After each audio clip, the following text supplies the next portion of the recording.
Se rompió una mesa de diálogo, sin embargo la nuestra, instalada como siempre en la Confitería Torres, sigue funcionando. Por eso hoy hablamos de actualidad, de lo que va a pasar en el escenario político futuro y también de educación. Sean ustedes bienvenidos. Esta es la mesa de diálogo desde la Confitería Torres.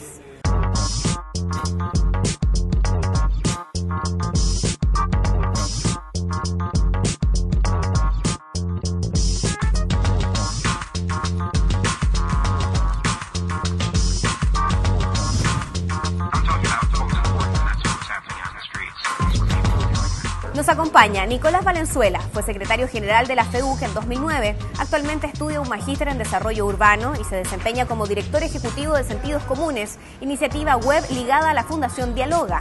También estamos con Jaime Belolio, expresidente de la FEUC en 2003, ingeniero comercial, magíster en políticas públicas y coordinador de juventud de los talleres de Bicentenario, organizados por la Fundación Jaime Guzmán y del Instituto Libertad y Desarrollo.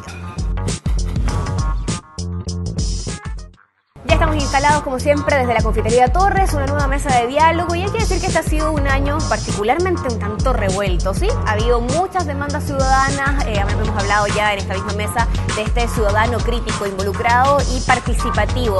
Y tal vez estas demandas sociales que parecían, cuando se ponen a la luz pública, tan evidentes, estaban tal vez un tanto escondidas dentro de otras prioridades. Bueno, hoy vamos a analizar este escenario que se está viviendo, pero también vamos a jugar un poco a tratar de visionar cómo viene el futuro y qué es lo que se puede esperar en los próximos meses, siempre pensando en una democracia tal vez en un tono más moderno y con más participación de la ciudadanía.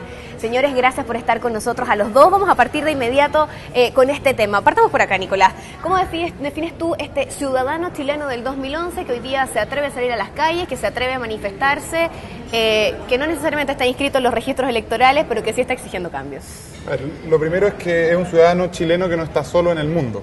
Entre el 2010 y el 2011 ha sido posiblemente el año más movilizado de la historia, o por lo menos lo sabemos ahora porque se ve a través de la televisión, se ve a través de Facebook, y está pasando, por lo menos desde noviembre del año pasado, lo mismo en Inglaterra, pasó después en el mundo árabe, pasó en España, pasó en lugares como en Wisconsin, en Estados Unidos, está pasando en Puerto Rico, en República Dominicana. Y se trata de una generación que está entrando a la arena pública, más bien como movimiento social, a entrar a discutir un poco hacia dónde van o hacia dónde no quieren que vayan las políticas y en general la conducción de los países. Se hace mucho sentido este concepto de los indignados, porque en muchos casos tiene que ver con cierta indignación y cierta desesperanza respecto a un montón de cosas que están pasando. Yo me hacía la pregunta al principio de las movilizaciones estudiantiles cuando ya lograron una masividad sin precedentes, ¿verdad? Que tenía que ver con mirar un poco lo que estaba pasando al mismo tiempo en España. Y uno decía, mira, allá hay una razón evidente. Hay un 42% de cesantía entre los menores de 25 años, 900.000 cesantes. Sacaban 300.000 personas a la calle. Y uno diría, oye, incluso es muy poco, porque la persona que está ya en esas circunstancias, el joven que está en esas circunstancias, no tiene ningún costo alternativo. O sea, es más probable que consiga pega saliendo a la calle a hacer algún alboroto que quedándose incluso en la casa. Entonces yo decía, bueno, ¿y por qué acá en Chile pasa esto con mucha más gente, en un país más chico, por lo tanto proporcionalmente más importante dentro de la población? Y en circunstancias que se supone que tenemos buenas cifras de crecimiento económico, que tenemos cifras que hablan de una bonanza. Y yo creo que tiene que ver con que son cifras ocultas de bienestar material, que sin embargo están escondidas detrás de tasas históricas de endeudamiento, de situaciones injustas asociadas a eso mismo, el caso de la Polar, a flor de piel, ¿verdad? Un gobierno que de alguna manera también representa eso, simbólicamente. Y lo más importante es que los jóvenes chilenos no estarían en las calles durante 5 meses y medio. No habrían habido 5 meses y medio de este tema en la pauta noticiosa. Recordemos que no había otro tema que se haya mantenido tanto, jamás. O sea, el antecedente que había era la detención de Pinochet en Londres durante la democracia, y a lo mejor en los 80 los temas de derechos humanos que permanentemente hacían noticias. 5 meses y medio, y eso tiene que ver básicamente con que hay familias que están detrás de cada uno de esos estudiantes, y esas familias son las que viven el endeudamiento. Son familias que a lo mejor tienen un nivel de bienestar material mejor que antes, pero que tienen una angustia, una desesperanza, una falta de referentes de qué es lo que viene hacia el futuro. Y yo creo que de alguna manera los estudiantes reflejan una realidad en un Chile, más allá de los jóvenes, Y que básicamente eso es lo que un poco caracteriza, yo creo, a esta generación que está en las calles. Tomaron un poco este bastión de lucha. Jaime, nos decía Nicolás, este ciudadano, primero que todo, no está solo, y en el fondo también se atreve a salir en las calles. ¿Cuál es tu mirada también de esta ciudadanía chilena 2011? Lo primero que dijo Nicolás es algo que es interesante. O sea, cuando nosotros nos hemos dado cuenta, por ejemplo, que hoy día hay más terremotos en el mundo, y es que hay más terremotos o simplemente hoy día estamos más informados de que efectivamente hay más terremotos. O más temblores. Y claro, hoy día uno puede seguir en Twitter a las distintas organizaciones internacionales que te dicen, oye, hubo un movimiento en no sé dónde, una agencia, no sé qué, no sé cuánto. Lo cual implica una serie de cambios que son fundamentales en la forma en que hoy día nos estamos relacionando. Entonces, no es que hoy día haya más terremotos que antes. Existen los mismos, pero los estamos viendo o los tenemos mucho más presentes. Ahora, ¿pasa exactamente lo mismo con las movilizaciones sociales? Yo creo que no. Yo creo que efectivamente hoy día hay más movilizaciones sociales que antes. No es que hoy día simplemente las veamos más. Efectivamente las vemos más, pero no es que solamente porque las veamos hoy día percibimos que hay más. Ahora, el hacer el paralelo entre Chile y los otros países a los cuales se mencionaban, en el sentido de que estaríamos en un movimiento similar, yo creo que es un error. ¿Por qué? Porque es evidente que en algunas partes, sobre todo, por ejemplo, en Asia y en Egipto y en otras partes adicionales, los movimientos se hacían por búsqueda de mayor libertad. Se hacían por querer derrocar al autócrata, por querer, por ejemplo, más espacios de democracia. Reivindicaciones. Exactamente, que son... y además países que están relativamente pobres, en donde el gobierno no ha ofrecido soluciones a la sociedad, etcétera. Entonces, ahora, ¿en qué es lo que sí se puede vincular con respecto a lo que ocurre en Chile? Y aquí hay algunos estudios, por ejemplo, de Mancur Olsen, que dice que cuando los países avanzan demasiado rápido en lo económico, lo que suele pasar es que hay como un problema de país de, llamémoslo así, ingreso medio. Nosotros subimos muy rápidamente hasta los $15.000 per cápita, pero de ahí en adelante la siguiente subida, es decir, hasta cerca de los 20.000, es mucho más difícil, porque las primeras reformas son más fáciles. Como lo que se dice que sacar la fruta que cuelga más abajo del árbol es más fácil, sacar las primeras manzanas es más fácil, pero sacar las que están más arriba implica poner un pisito, implica poner más trabajo. Exactamente, implica más trabajo y por lo tanto implica más dificultad.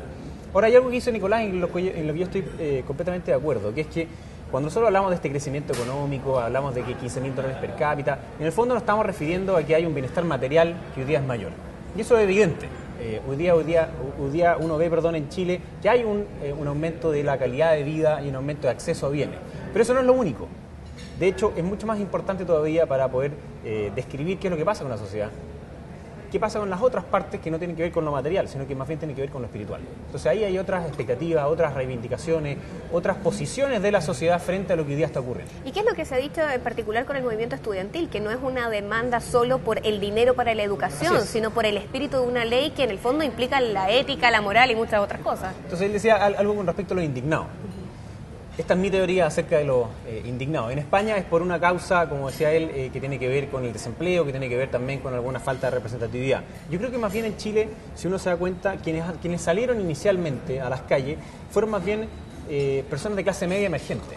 No eran las poblaciones las que salieron a la calle, sino que eran personas de clase media. De hecho, porque son las personas que están hoy día en la universidad. Hoy día, por cierto, ha aumentado mucho el acceso a la educación. De hecho, se dice esta frase, 7 de cada 10 son primera generación. Exacto. Uno sabe que hoy día el 20%, valga la redundancia, del 20% más pobre entra a la universidad versus el 4% en 1990. Hoy día hay 1 millón. Perfecto, pero quienes mayormente han ingresado son personas de clase media, media baja, media emergente. Y en el fondo es, lo que yo trato de interpretar, es que le ha tocado súper difícil. Es decir, tuvieron que sacarse la mugre para sacar buenas notas y después poder postular a un liceo de excelencia. Estuvieron en el liceo de excelencia, le sacaron la cresta también, terminaron el liceo de excelencia, dieron la prueba, entraron a la universidad, sacaron la cresta en la universidad, salieron a trabajar y aún así no ganan, por ejemplo, los mismos salarios que una persona que le tocó todo para antes más fácil. Entonces eso te da una sensación como de injusticia. Y no solamente no gana el mismo salario, sino que nada más queda con una mochila de deuda que el otro no tiene. Entonces se siente como en desventaja y que no solamente su esfuerzo es lo que se premia, sino que hay otras cosas que todavía están cruzando que implican que tú no puedes alcanzar el mismo éxito. Entonces hay un problema de movilidad, más que de pura desigualdad estática, sino que es más bien de movilidad y de premio a tu esfuerzo. Nosotros hemos creado una sociedad que hoy día es más meritocrática.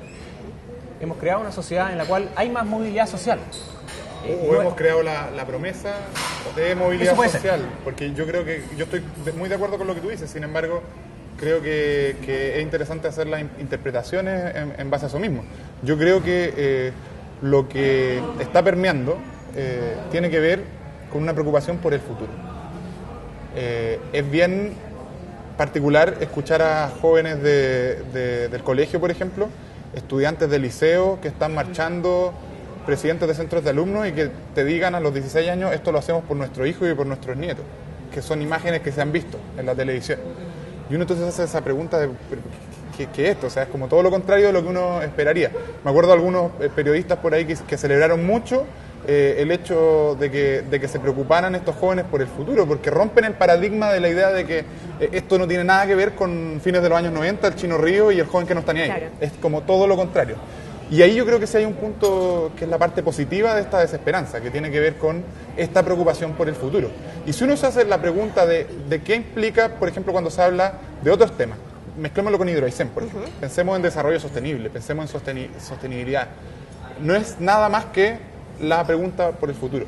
La sostenibilidad está definida como cuidar el desarrollo futuro sin conseguir el desarrollo presente sin comprometer el del futuro. El recurso del futuro, claro. Claro, y de alguna manera cuando vemos a gente que es la misma, yo creo que es la misma, que se movilizó a lo mejor 2 semanas antes que las grandes marchas por la educación, por Hidroaicén, y uno dice, bueno, aquí no está esa lógica de, bueno, estoy endeudado, porque qué deuda hay, mucha gente no conoce la Patagonia, yo mismo no conozco el lugar donde van a estar las represas, sin embargo, siento la necesidad de no sentirme pasado a llevar en el entendimiento de que hay algo que por un beneficio actual se va a perder para siempre.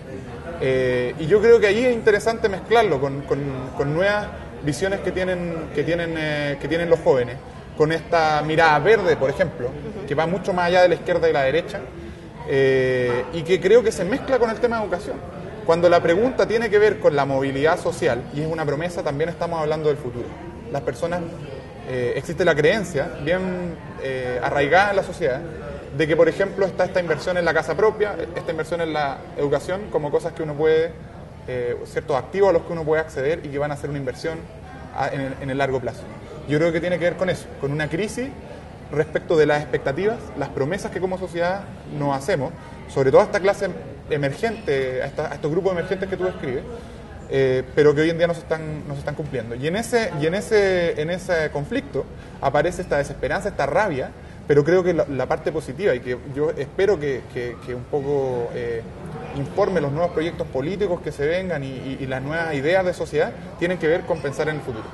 Hace unos días atrás, en esta misma mesa, conversando con César Valenzuela, uno de los líderes del otro gran movimiento Pingüino, decía precisamente que este joven, muy marcado por esta frase del Chino Ríos, del no estoy ni ahí, había quedado completamente en el olvido, y que hoy día sí teníamos jóvenes mucho más participativos y haciendo precisamente, cumpliendo un rol que creo que tal vez los políticos mismos no cumplieron, que es el de gritar cuál es el diagnóstico de la sociedad hoy día.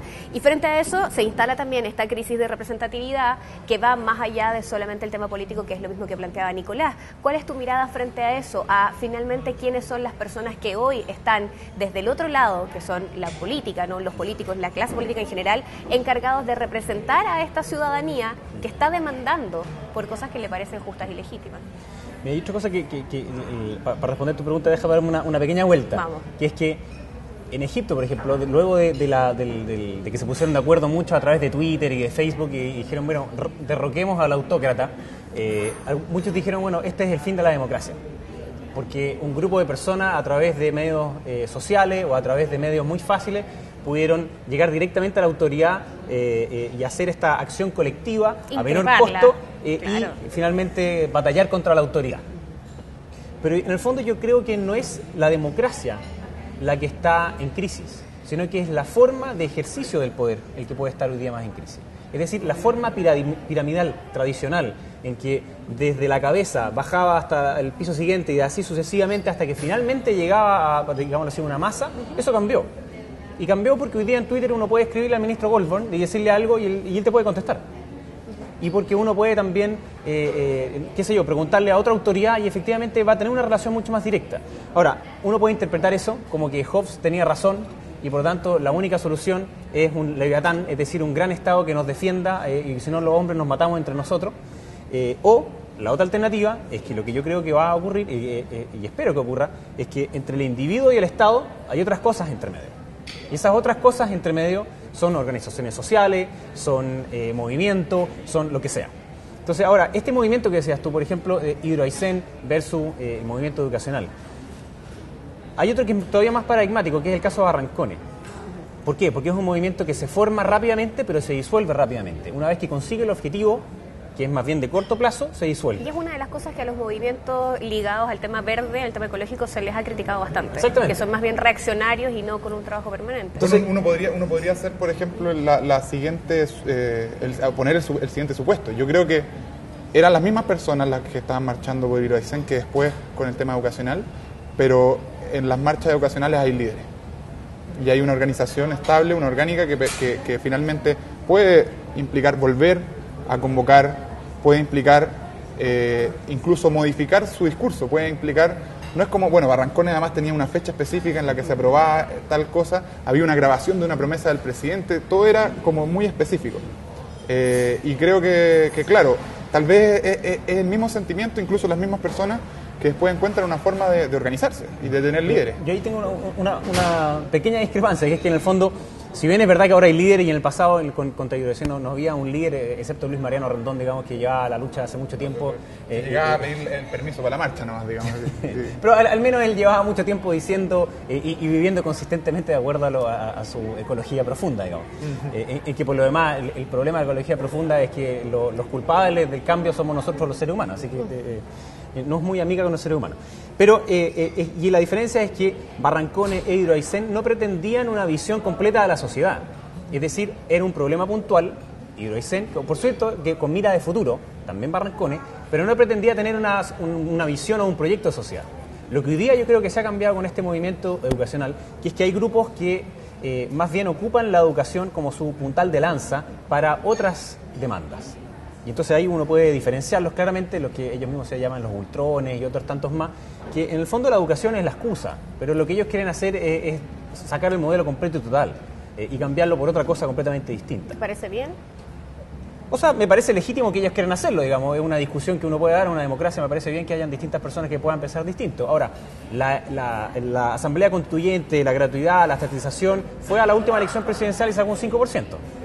Ahora, los otros modelos son discutibles. El que uno pueda decir, mira, si mayor gratuidad o menos gratuidad, mayor implicancia del gobierno o menor implicancia del gobierno, está bien, me parece fantástico. Ahora, el problema, lo otro que tú decías, que es lo que tiene que ver con la clase política. Yo creo que efectivamente hemos llegado a un punto en el cual se siente una gran desafección, al menos de parte de los jóvenes, hacia la clase política. Y en el pasado siento esa desafección y la forma de expresarla es decir, no estoy ni ahí. Claro. Hubo variaciones, a mí me tocó estar en una generación en la universidad entre el 99 y el... No voy a decir cuánto me demoré en verdad. Entre el 99 y el 2004, en el cual se crearon una serie de proyectos que hoy día permanecen, como Techo para Chile, como otros movimientos, en los cuales los jóvenes decidieron, dado que la política no ofrecía tantas soluciones directas, dijimos mucho, bueno, tomemos nuestras cosas y nosotros vamos con nuestras mochilas a tratar de al menos superar en parte algunos de los problemas que hoy día están ahí. Claro. Eran asistencialistas en el sentido que tú estabas construyendo una media agua, pero en el fondo también era una manera de empezar el cambio que era más profundo. Entonces hoy día mutó de eso a decir, mira, ¿saben qué? Yo a veces siento que ustedes no me representan. Y entonces si no me representan también uno tiene distintas salidas. Una forma de no me representan es decir que se vayan todos y cambiémoslo todo. Y otra forma es decir, mire, ¿sabe qué? Yo me voy a inscribir y dada la institucionalidad, voy a hacer que ustedes salgan. Y voy a hacer mutar esa cuestión. Yo sí soy partidario, por ejemplo, de la inscripción automática. ¿Por qué? Porque eso implicaría que vaya a haber mucho más dinamismo en una futura elección y que vaya a romper un poco el status quo. Yo creo que estamos demasiado acostumbrados a que las elecciones están casi predefinidas y los mismos parlamentarios están casi acostumbrados a que ya saben quiénes son los mismos viejitos que votan por ellos, el padrón se ha ido envejeciendo, hay pocos jóvenes que se vuelven a inscribir. Otra de las cosas positivas de este movimiento es que se han vuelto a inscribir muchos jóvenes. Y a mí me parece bien porque la vía institucional es la vía en la cual en las democracias se resuelven los problemas. Sin embargo, esta vía institucional, nosotros hacemos el llamado siempre al inscríbete y vota, porque bueno, con esta promesa de la inscripción automática y el voto voluntario, que ya está claro que para el próximo año no va a existir, la única manera de participar es inscribiéndose y votando. Pero esta institucionalidad hoy día está siendo cuestionada precisamente por el sistema binominal. Finalmente, ¿cómo uno le puede decir a los jóvenes que hoy día dicen no creo en nadie, nadie me representa, inscríbete, vota porque vas a poder cambiar algo, si tal vez el mismo sistema desde su interior hoy día no está generando ese cambio que es el del sistema binominal? Ahí a mí me gustaría poner un punto que tiene que ver directamente con esto, pero toma algo de lo que dijo Jaime, que es que en este minuto el movimiento, y yo no entiendo que tú lo planteas como una crítica, que es que el movimiento estudiantil tiene a algunos líderes intentando utilizar ese movimiento para plantear ciertos modelos de sociedad que de alguna manera son minoritarios y poco representativos. Yo estoy en completo desacuerdo con eso, o sea, entendiendo que es completamente legítimo que haya gente que tiene su idea de qué es lo que se ha planteado, pero creo que en particular un ejemplo muy puntual es el de Giorgio Jackson y el discurso que él ha mantenido. Él es un líder de una de las universidades emblemáticas, ¿verdad? La segunda organización estudiantil, en la que tú también fuiste presidente y que tiene ya 70 años de historia. Y lo que plantea, lo que va planteando él es, yo diría, reflejo de un proceso de maduración de estos jóvenes que ya han vivido un proceso desde el año 2006 hasta ahora, hasta el 2011, y que van planteando, mira, nuestra demanda, nos damos cuenta del problema del endeudamiento, nos damos cuenta del problema de la precariedad de la educación pública en regiones, nos damos cuenta de la situación que tenemos, y eso es súper interesante, tomando datos de, por ejemplo, la OCDE, y decir, mira, oye, pero ¿por qué aquí en Chile, si nos comparamos, estamos completamente más privatizados que en cualquier otro país de los países desarrollados? Y entonces termina en una reflexión de decir, mira, se necesita una cantidad de recursos, se necesita pensar un cierto modelo, se necesita una reforma tributaria o algún otro tipo de reformas que van más allá de lo que uno puede conversar con un ministro de Educación. Perdón, termina además con un dato duro que es el 80% de aprobación ciudadana. Por supuesto. Entonces, si uno construye esa linealidad, que tú misma le pones la guinda de esta torta, que es el 80% de adhesión ciudadana y sostenida de manera bastante increíble, uno se puede plantear, no es que llegar a cuestionar si ciertas bases del modelo es parte de un proceso de maduración natural y que lo hemos visto todo, y por eso la gente confía y cree tanto en personajes como Giorgio y la Camila. Yo creo que Giorgio Jackson en este minuto lidera a un grupo, a una generación que tiene ideas y que tiene voluntad y que sobre todo siente la responsabilidad de hacerse cargo de un sistema que francamente está haciendo agua por varios lados, y que creo que si no son estos jóvenes los que de alguna manera nos subimos a la mesa y de alguna manera la golpeamos con fuerza, comandan un poco la situación. Claro, no va a pasar, porque hay un dicho que existe en el mundo más productivo, que es que tú no vas a hacer algo distinto haciendo las mismas cosas, no vas a producir algo distinto haciendo las mismas cosas que antes. Y yo creo que un poco no se les pueden pedir peras al olmo, y en ese sentido quienes han sido los beneficiados por el mismo binominal, por ejemplo, tú no le puedes pedir, o a lo mejor, o sea, pedir no hay engaño, pero no puedes esperar, probablemente, que efectivamente lo llegue a cambiar. Y yo creo que están dadas las condiciones para que, bajo la necesidad de construir nuevas mayorías políticas y sociales, que son necesarias, por ejemplo, para poder gobernar en un próximo gobierno, van a tener que considerar que en la correlación de fuerzas entren estos jóvenes. Los quiero invitar un segundo a hacer una pausa. Estamos desde la Confitería Torres, que siempre nos reciben a la media con 18, un clásico para compartir y, por cierto, para instalar nuestra mesa de diálogo y conversar. Antes de irnos a la pausa, les quiero citar algunas de las frases que se han ido virtiendo en esta mesa. Nicolás Valenzuela nos dice, el ciudadano no está solo. A raíz de cómo se han ido gestando todas estas movilizaciones, Jaime Belolio dice, bueno, no es que en este minuto se vean más las movilizaciones, es que efectivamente hay más gente movilizada. Hablamos de una sociedad movilizada y, por cierto, vamos a hablar en el siguiente bloque de cuál es la manera real de ejercer esta democracia. Tiene que ver con el sufragio, tiene que ver con una ciudadanía participativa también desde otros lugares. Regresamos con más. Recuerda Recuerda que te puedes comunicar con nosotros vía Twitter, puedes seguir mi cuenta @RayenAraya o bien a través de nuestra cuenta en Facebook, donde vas a poder también encontrar las palabras perpetuas que han ido dejando cada uno de nuestros invitados. Y volviendo al capítulo de hoy, a esta mesa de diálogo desde la Confitería Torres, hablamos acerca de las demandas ciudadanas, del movimiento estudiantil y también de la participación, y dejábamos un poco el tema planteado antes de irnos al corte frente a esta democracia que tal vez no se ejerce solamente desde el tema del sufragio, es una de las maneras, ¿no? Pero también esto está ligado a la representatividad, y cuando hablamos de esta falta de representatividad, ¿de qué manera se puede exigir o realmente ejercer una democracia real ligada a una representatividad que no está existiendo hoy día? Mira, yo creo que aquí hay distintas interpretaciones sobre cuál es el problema exacto. Algunos dicen, mira, el problema es el binominal. ¿Qué es el binominal en el fondo? El binominal es un modelo mayoritario y que lo que hace es atraer dos coaliciones grandes. Y eso tiene una serie de ventajas, entre otras cosas que da estabilidad. Entonces, y la estabilidad es algo bueno para cualquier país, digamos, a menos que esté muy mal y que entonces que la estabilidad sea permanecer en lo mal. Pero obviamente Chile es tomado como un ejemplo en muchas otras partes del mundo, entre otras cosas por la estabilidad de sus instituciones. Entonces, obviamente ahí hay parte... Y de su economía. Y de su economía. Entonces hay parte del diagnóstico en que uno tiene que decir, bueno, hay ciertas cosas que nos parecen bien o que han dado resultados en el binominal. Y otra cosa también es que hay una especie de trade-off entre representatividad y esa misma estabilidad. Por ejemplo, los sistemas que son puramente... ¿cuál es la palabra? Proporcionales. Los que son puramente proporcionales son menos estables. ¿Por qué? Porque son muchas cosas muy chiquititas que no tienen muchos incentivos a hacer coaliciones y por ende son muchas más pugnas permanentes. Chile ya tuvo parte, en su historia ya tuvo eso y no tuvo un final muy feliz. Entonces, cuando hay grupos grandes, lo que pasa es que ellos tienen que concentrarse y acercarse hacia el medio. Por ejemplo, el Partido Comunista, que históricamente no había querido participar en las elecciones, lo que tuvo que hacer fue moderarse un poco e ingresar a la coalición. Perdón, no a la coalición, a la concertación. A la coalición ex gobernante. Te vamos a acusar.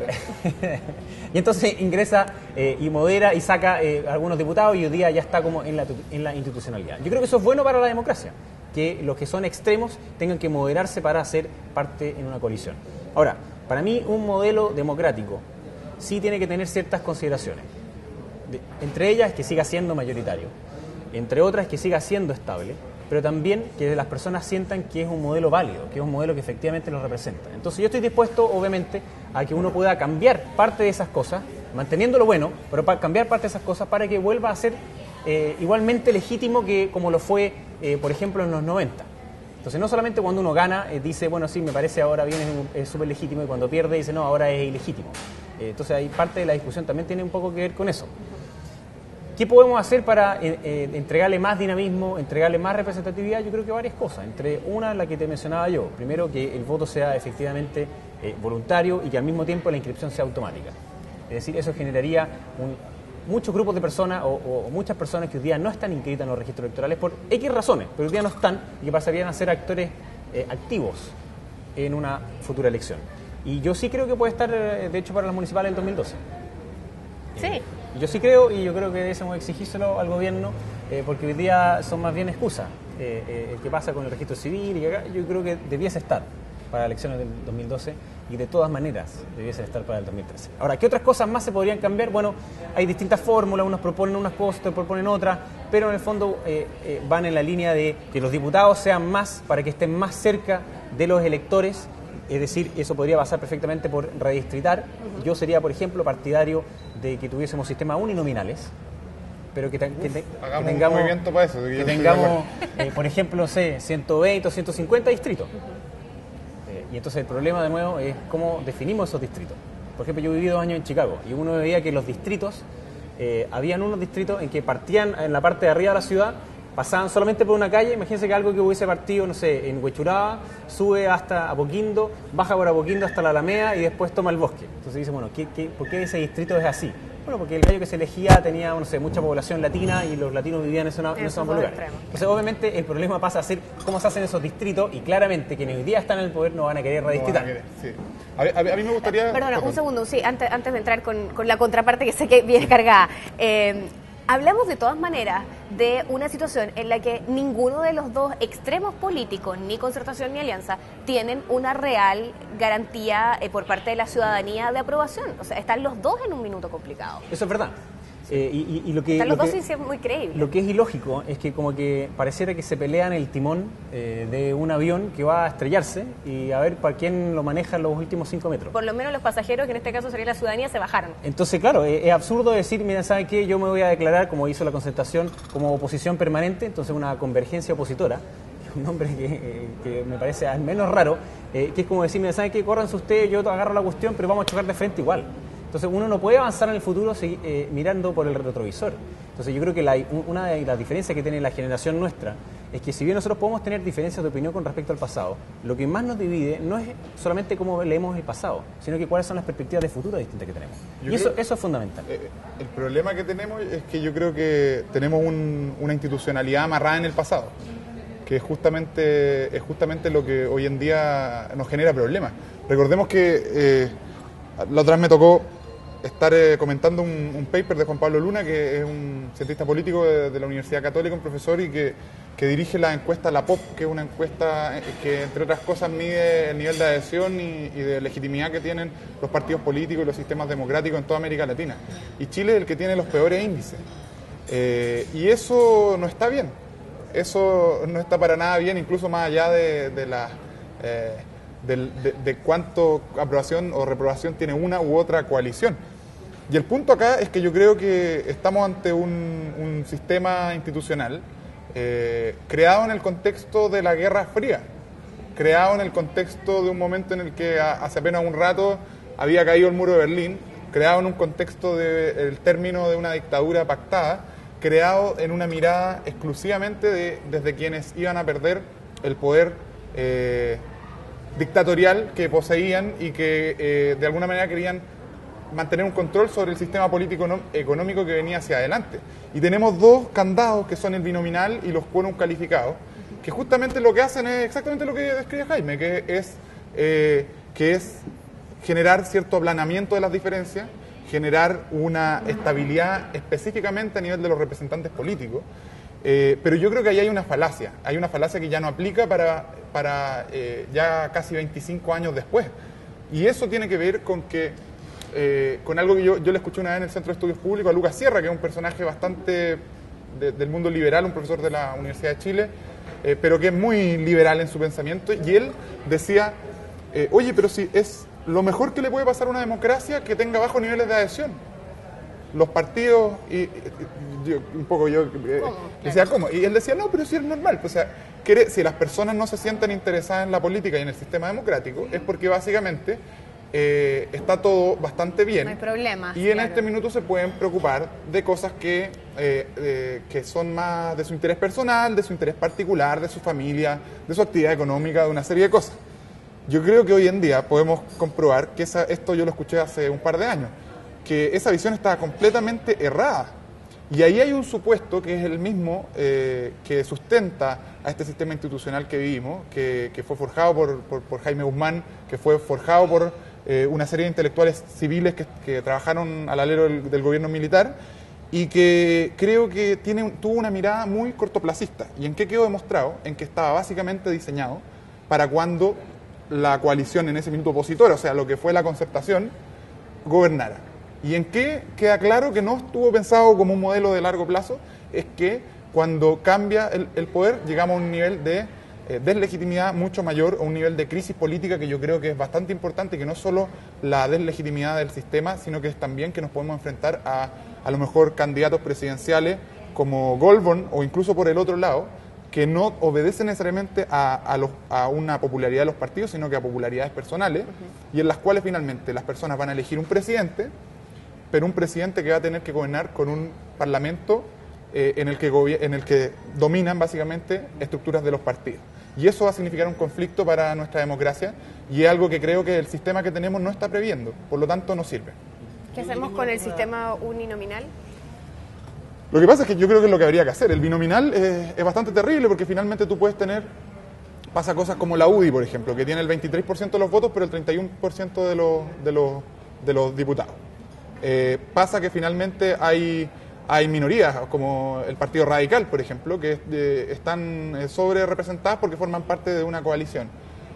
Se dan situaciones en las que incluso dentro de las coaliciones, la diferencia entre 1 o 2 puntos hacen una diferencia entre que un partido tenga, por ejemplo, 9 senadores o algo así y el otro, que a lo mejor tuvo unas grandes votaciones en todos los lugares, no tenga ninguno. Y lo que hace finalmente es restar competitividad al sistema democrático. Y eso creo que no es lo que debiera ocurrir. Así que yo tengo una diferencia, bueno, primero con lo último que dijiste, es que es obvio que quienes pierden en un sistema binominal son los independientes. Y de hecho, cuando uno ve la lista de quienes han ganado y quienes han perdido en las distintas elecciones, van empate. La Concertación y la Alianza van empatados en quienes han estado más representados o subrepresentados en las distintas elecciones.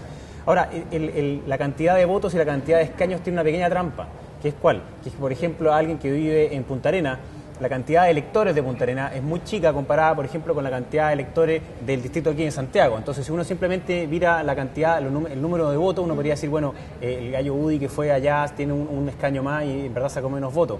Pero ¿es por qué? Porque lo que uno trata de hacer, o lo que se intenta hacer en una democracia que es bicameral, por ejemplo, es que los senadores más bien tengan una lógica regional y los diputados tengan más bien una lógica local. Ahora, si la lógica es efectivamente local, yo creo que estamos mal, porque hay algunos distritos que son muy grandes y otros que son muy chicos. Entonces, al menos tiene que haber uno en algún lugar, o sea, al menos uno tiene que elegir, por ejemplo, cierta cantidad de personas. Tú dices, bueno, ellos eligen uno. Y sobre eso eligen 2, 3, 4, uno puede llegar a un número, que es lo que hacen en Estados Unidos, por ejemplo. Ellos eligen 2 senadores por cada uno de los estados, sin importar el tamaño, pero eligen diputados dependiendo del tamaño de cada uno de los estados.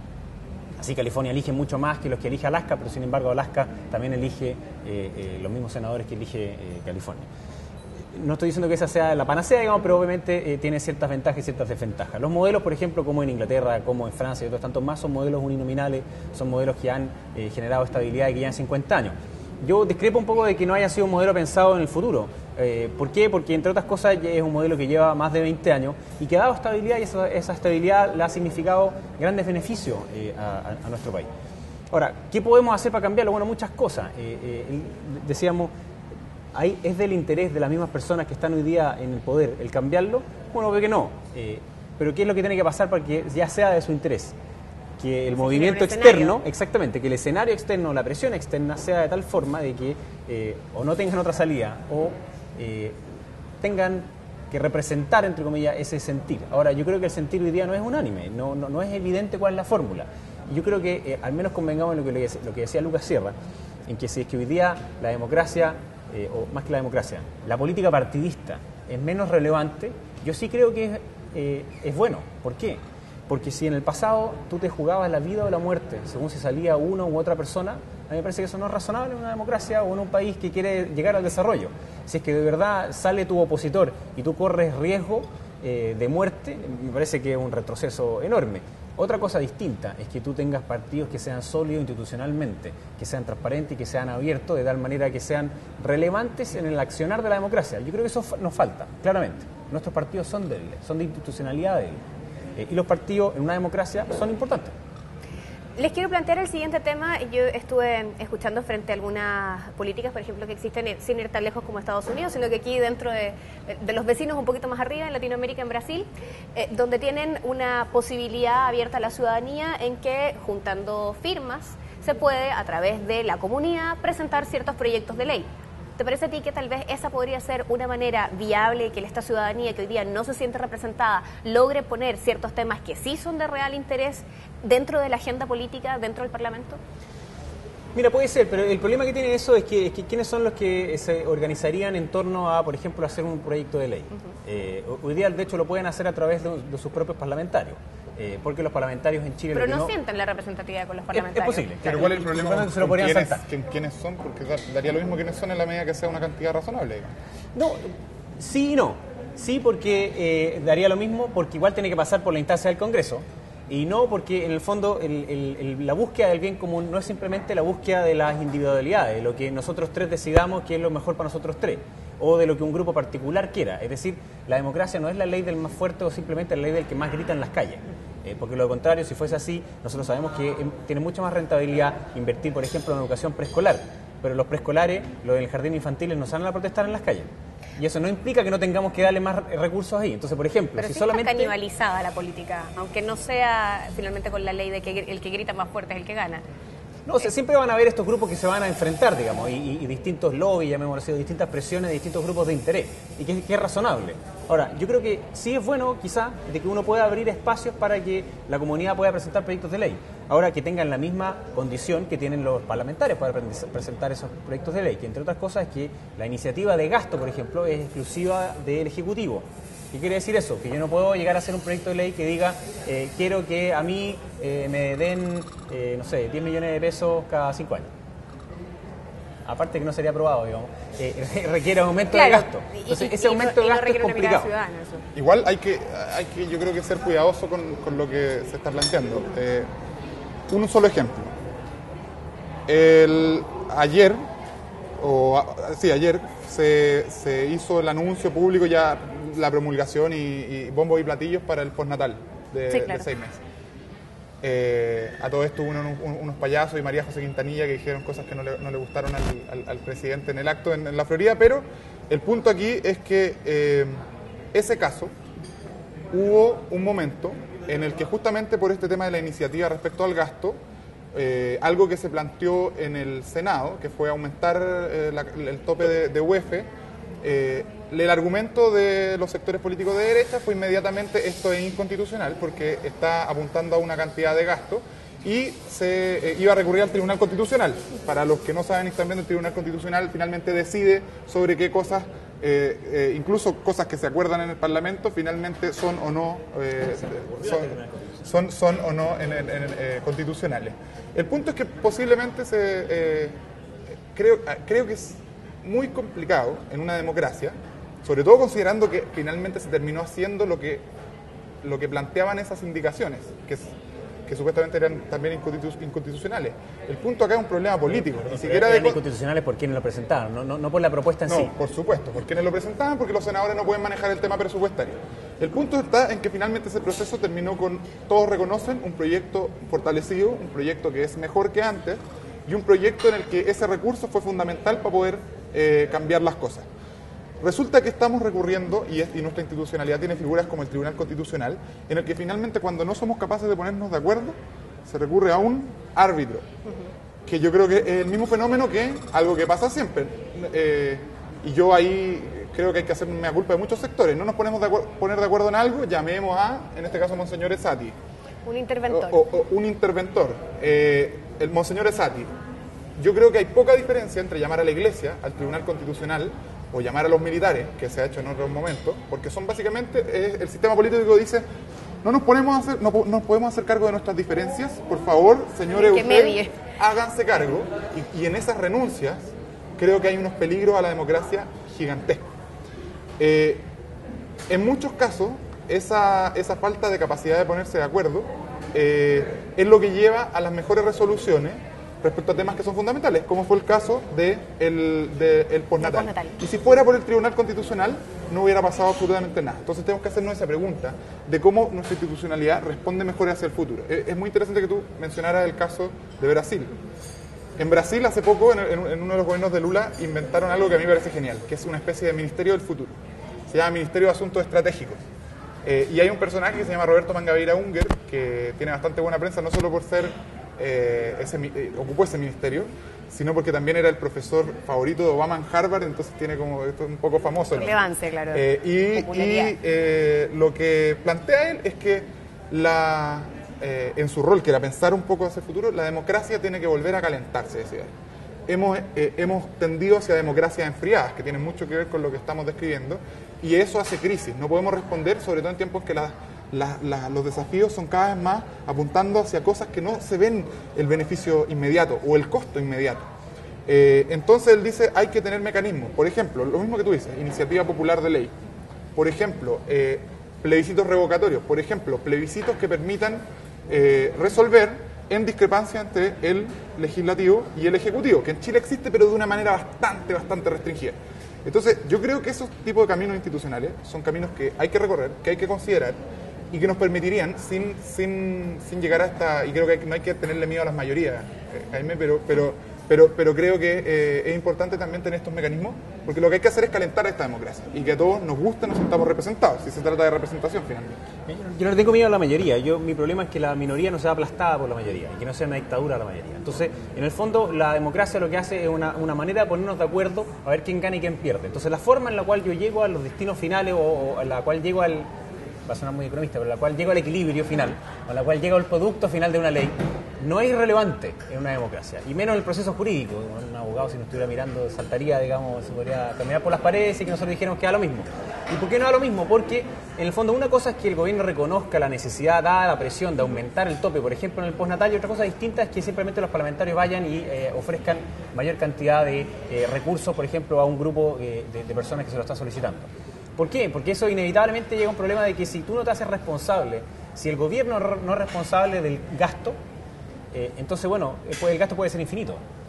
Porque las necesidades van a ser infinitas, pero los recursos no son infinitos. Y entonces pasa también lo que ocurrió, por ejemplo, vámonos de nuevo a Estados Unidos, con el gobernador Schwarzenegger. ¿Qué le pasó a California? Que hizo una serie de distintos plebiscitos y otras cosas más, en que los plebiscitos decían si queremos más beneficios, pero cuando se plebiscitó, bueno, pero ahora subamos los impuestos para que aumenten, para financiar esos beneficios, la respuesta fue no.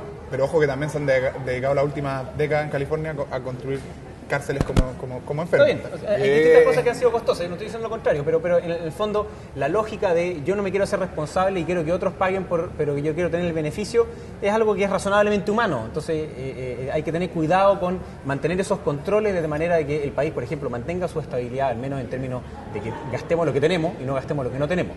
Y para eso que haya que sea el Ejecutivo el que pueda decir cuánta plata gasta, me parece muy razonable. Ahora, ¿cuán amplio es, por ejemplo, el ejercicio con el Tribunal Constitucional, con esos quórums y con la democracia actual que tenemos? Súper amplio. De hecho, tuvimos durante mucho tiempo gobierno de la concertación. De hecho, la Constitución está firmada por Ricardo Lagos. De hecho, habían políticas socialistas que se aplicaron en los últimos años y se hacían bajo la misma Constitución que hoy se hacen otras políticas que por lo más no han cambiado tanto, que hace un gobierno de centro-derecha como Sebastián Piñera. Entonces, yo creo que permite esa flexibilidad. ¿Cuánta más flexibilidad necesitamos? Bueno, discutámoslo. Quizás pueden ser algunos puntos específicos que no pueda cambiar. Vamos a seguir discutiéndolo, de hecho, en el siguiente bloque estamos haciendo mesa de diálogo desde la Confitería Torres. La verdad es que la conversación, no sé si vamos a lograr calentar la democracia hoy día, pero la conversación sí está caliente. Regresamos con más, no se separen. Como siempre, la Confitería Torres nos recibe, instalamos nuestra mesa de diálogo, debatimos, compartimos, discutimos distintas miradas sobre la actualidad, representatividad, mayor o menor, minorías o mayorías. Hay mucho tema sobre la mesa. Quiero llevarlos a las preguntas que nos han llegado a través del Twitter y, bueno, distintas personas que han querido también compartir con ustedes.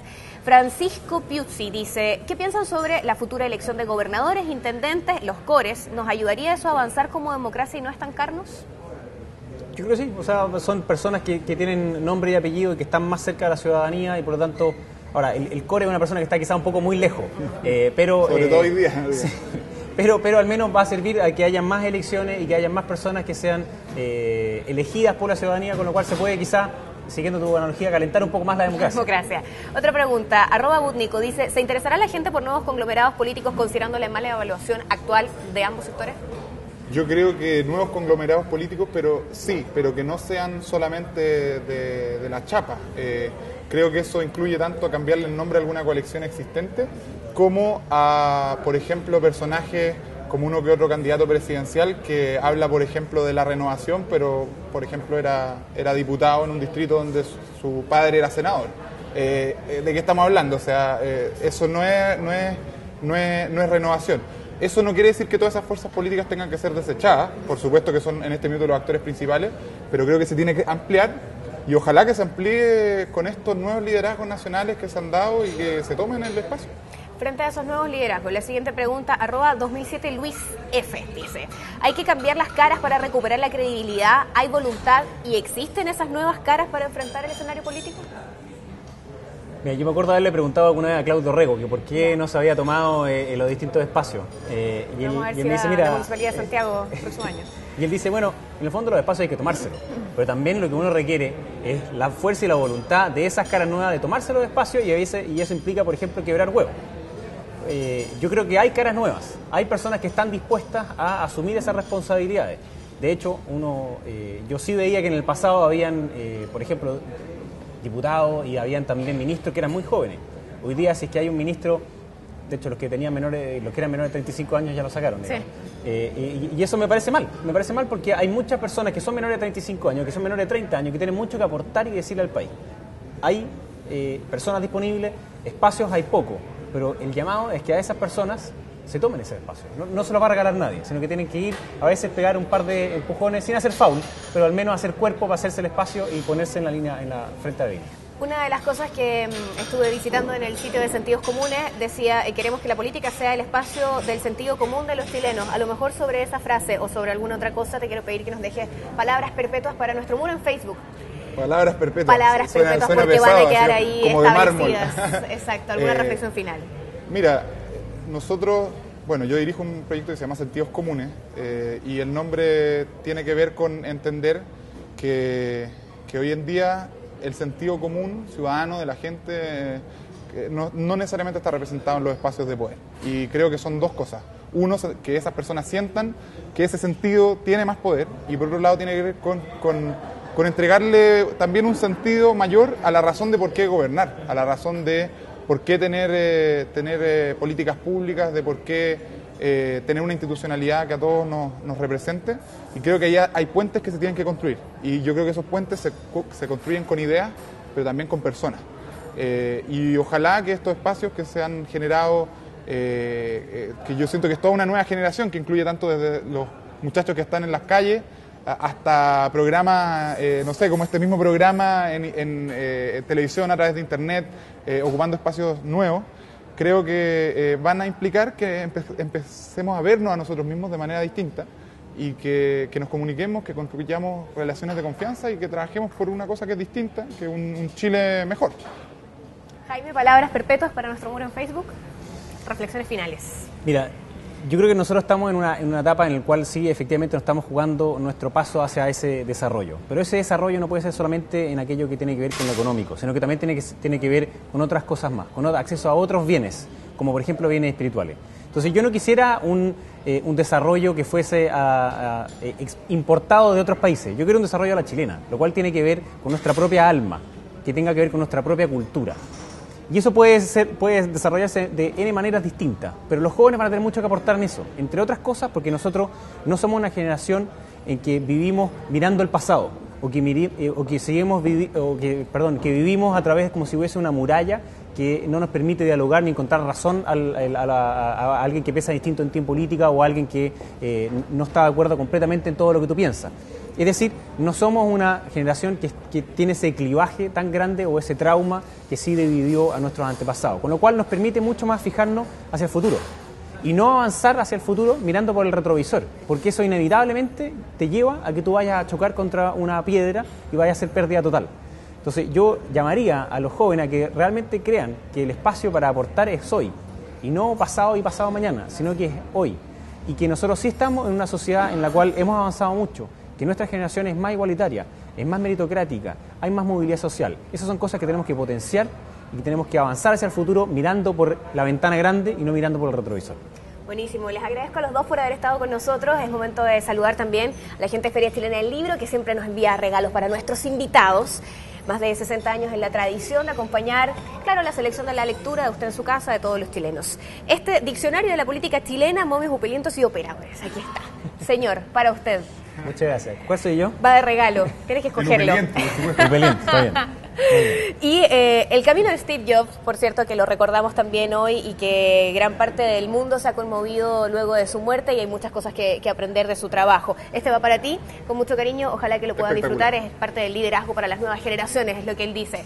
Gracias a los dos por haber estado con nosotros, por sentarse en esta mesa de diálogo, tal como tú lo dices, lo importante es conversar, debatir, plantear las temáticas y bueno, seguramente vamos a tener tema para próximas mesas de diálogo. No se caiga esta mesa, porque se caen hay todas que las otras firmarla, mesas. porque las otras ya no funcionan. Gracias por estar con nosotros a los dos, nos vemos la próxima. Chao.